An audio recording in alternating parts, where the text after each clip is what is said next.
You know that uncomfortable feeling when something you've been ignoring suddenly becomes impossible to dismiss?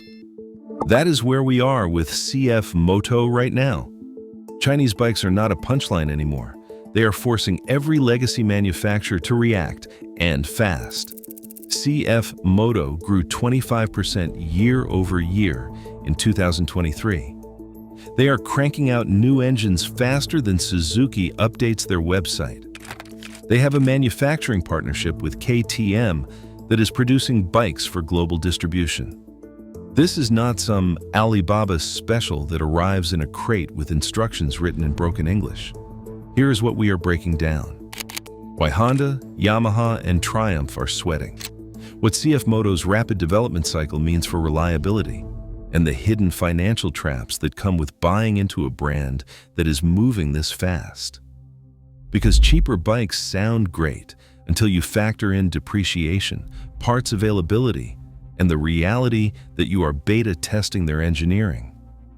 The big question is not whether CFMoto makes decent bikes anymore.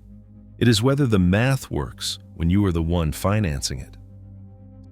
CFMoto's timeline is absolutely absurd. We're talking about a company that went from making generic ATV clones to developing original motorcycle platforms in under 7 years. That's not normal. That's not how motorcycle development works. But here we are. Stage 1 was predictable enough.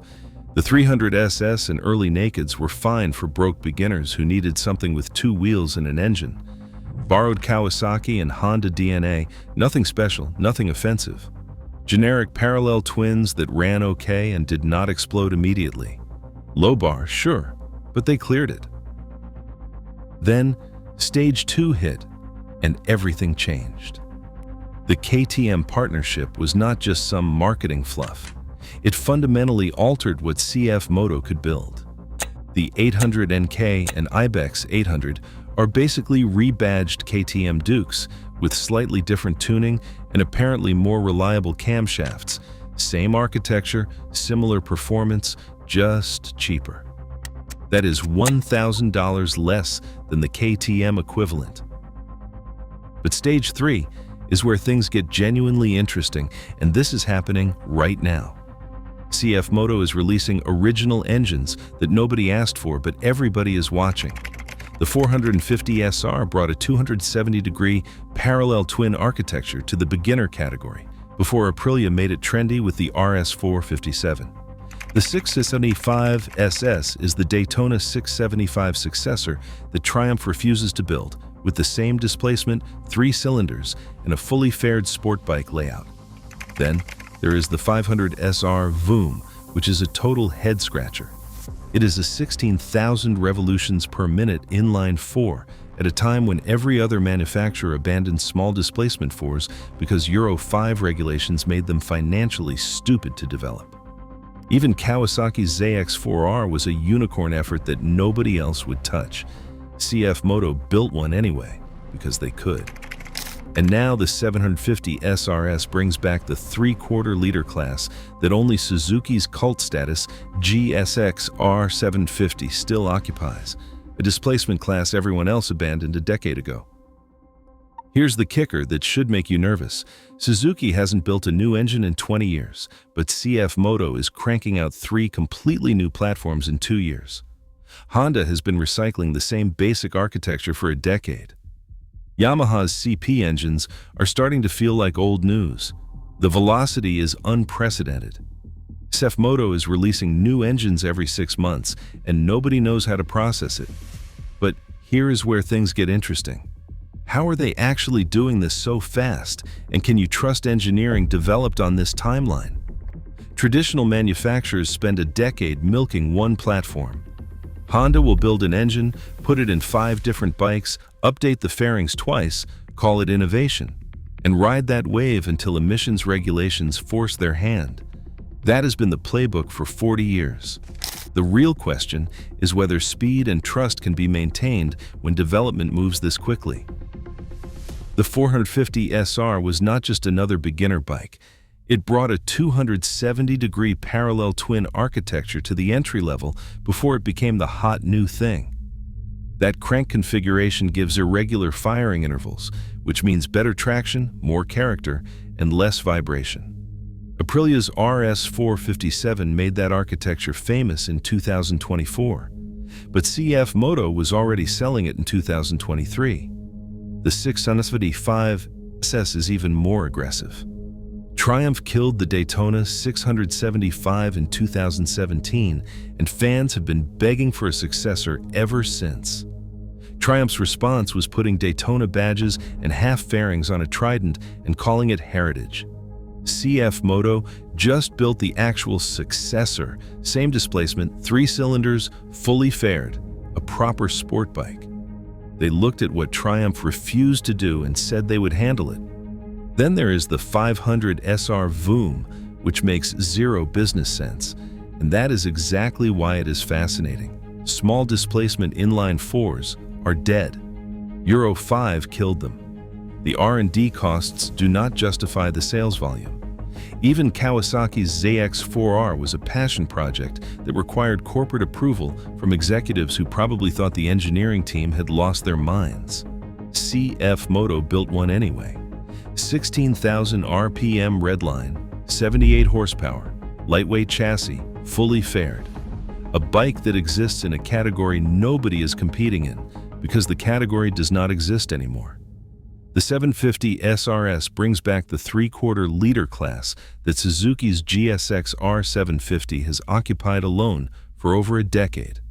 Not 600, not 1,000, but 750. The Goldilocks displacement that racing regulations abandoned, so manufacturers stopped building them. Except Suzuki kept the 750 alive purely on cult status and heritage sales. CFMoto looked at that gap and built a modern 750 inline 4 because apparently they can just do that now. Compare this velocity to the competition. Honda is using variations of the same basic engine architecture they developed in 2011. Yamaha's CP2, CP3, and CP4 engines are excellent, but they debuted in 2014, and we are still seeing them in new bikes a decade later. Suzuki is literally selling the same GSX-R platform from 2005 with updated fairings and calling it the 2026 model. CFMoto's development cycle is faster than anyone else in the industry right now, and that creates a serious question. Can you actually trust engineering develop this quickly? There is a reason traditional manufacturers take their time, testing, validation, and real-world durability data. That stuff takes years. CFMoto is compressing that timeline into months, which means either they have revolutionized motorcycle development or they are skipping steps that matter. And you will not know which one until you are 3 years into ownership. Speaking of trust, let's talk about the elephant in the room. The cheap Chinese bike reputation exists for a reason. Boom venom, random crate bikes you find on sketchy websites, machines that disintegrate before the first oil change. That stuff is real. I have seen bikes arrive with mismatched bolts, wiring harnesses held together with electrical tape, and brake calipers that looked like they were cast in someone's garage. That's the baggage CFMoto is fighting against. But here is the thing. CFMoto is different, and pretending they are the same as those disaster boxes is financial denial at this point. They have been manufacturing powersports equipment since the 1980s. They have an official partnership with KTM that goes beyond just licensing. They are producing actual KTM motorcycles for global distribution. That is not some handshake deal for appearances. That is KTM trusting CFMoto's manufacturing processes enough to put their name on the bikes coming off those assembly lines. The 2-year warranty beats some Japanese brands. They have hundreds of US dealers now, not just one sketchy importer operating out of a strip mall. Parts availability is real. You can actually get components without waiting 6 months for a container ship from Hangzhou. The CFMoto subreddit shows owners racking up miles with surprisingly few major issues. People are commuting on these bikes, touring on them, putting 20,000 miles on the odometer without catastrophic failures. That's not the pattern you see with genuine junk. But here is the problem, and this is where the math gets uncomfortable. Sample size is still small, and time-tested reliability takes time. We do not have 10 years of data. We do not have 100,000-mile reports. We do not know how these engines hold up when they are on their third owner who does not change the oil on schedule. The KTM partnership means better manufacturing processes than your stereotypes suggest. But KTM's own reliability is questionable. Ask any 790 Duke owner about camshaft failures and watch their eyes start twitching. So CFMoto is building bikes using processes learned from a company that is not exactly known for bulletproof durability. The real financial trap nobody's discussing is depreciation on Chinese bikes, which historically craters harder than Japanese counterparts. That $2,000 you saved up front evaporates when you try to sell in 3 years and discover your bike is worth 40% of what a comparable Yamaha retains. Japanese bikes hold value because there are 40 years of data proving they last. CFMoto does not have that track record yet, so the used market treats them like risk assets. Resale value matters when you're financing. You're not just buying a bike, you're buying into a depreciation curve. Parts. Availability sounds great until you need something obscure, a specific sensor, an oddball bracket, a replacement engine control unit, and you realize the supply chain runs through one importer. If that relationship sours, if CFMoto pulls back from the US market, if the importer consolidates or goes under, you are stuck with a parts bike. Insurance companies are still figuring out how to rate these bikes. Some riders report higher premiums despite lower manufacturer-suggested retail prices because insurers do not have actuarial data on theft rates, crash frequency, or repair costs. You might save $2,000 on purchase price and lose it in 3 years of higher insurance. The worst part is, you are the beta tester for their rapid development cycle. Every new engine, every new platform, you are the validation. Traditional manufacturers have the luxury of decades of institutional knowledge. CFMoto is learning in real time, and you are paying for that education. But even if you never touch a CFMoto, you're already feeling their influence. CFMoto grew 25% year over year in 2023. That's not a fluke, that's a market shift that's forcing every legacy manufacturer to react, whether they admit it or not. Honda's CE750 Hornet and CB1000 Hornet SP are priced way below expectations for what you're getting. That's not Honda suddenly discovering generosity in their corporate DNA. That's competition pressure. They looked at what CFMoto is selling bikes for and realized they could not maintain their traditional markup structure without hemorrhaging market share. Royal Enfield already proved the formula works. Cool bikes at cheap prices with decent reliability equals record sales. They went from obscurity to one of the fastest growing manufacturers globally by simply asking, what if we did not price gouge? Turns out that's a winning strategy when your competition is selling $15,000 middleweight nakeds. Triumph's Speed 400 and Aprilia's RS 457 are direct responses to budget competition eating their lunch. These companies historically ignored the entry-level segment because margins were thin and brand prestige lived in the premium tiers. Then they watched CFMoto and Royal Enfield sell tens of thousands of affordable bikes to riders who would have bought Japanese if the Japanese were actually competing in that space. Now here is where CFMoto's strategy gets really dangerous for legacy brands, the upgrade path problem. When an RS 457 rider wants more power in 2 years, CFMoto is standing right there with a 675 SS for under $8,000. No other manufacturer offers that affordable of a jump from beginner to serious performance. Aprilia wants you to go from the RS 457 to the RS 660, which is a $4,000 leap. Triumph wants you to jump from a Speed 400 to a Street Triple, which is even worse financially.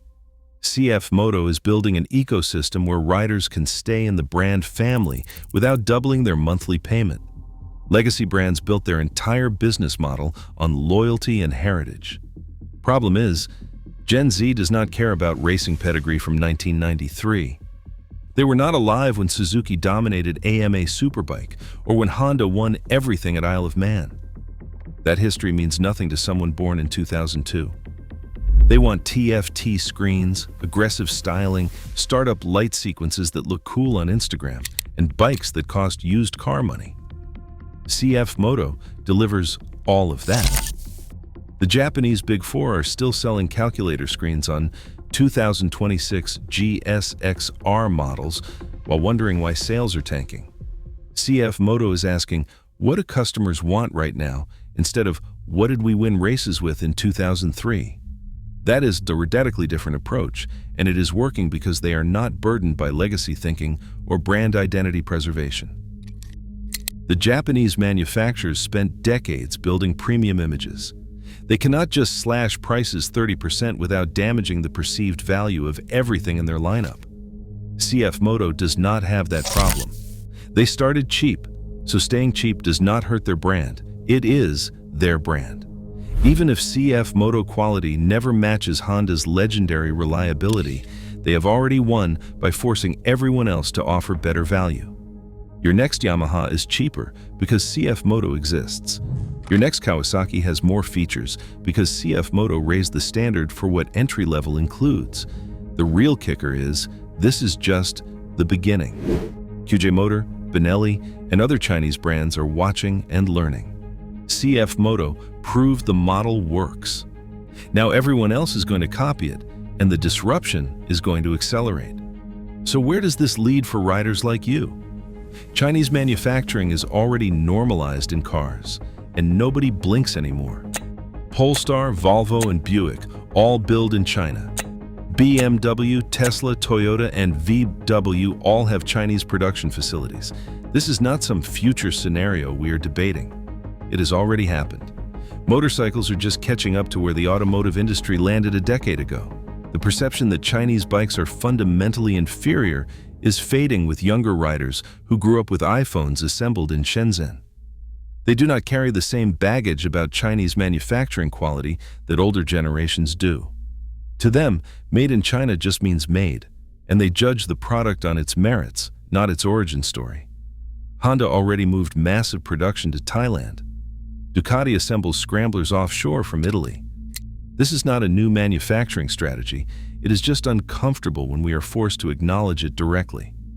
The partnership between KTM and CFMoto is the blueprint for future collaborations, and you should expect BMW, Triumph, maybe even Yamaha to follow that model in the next 5 years.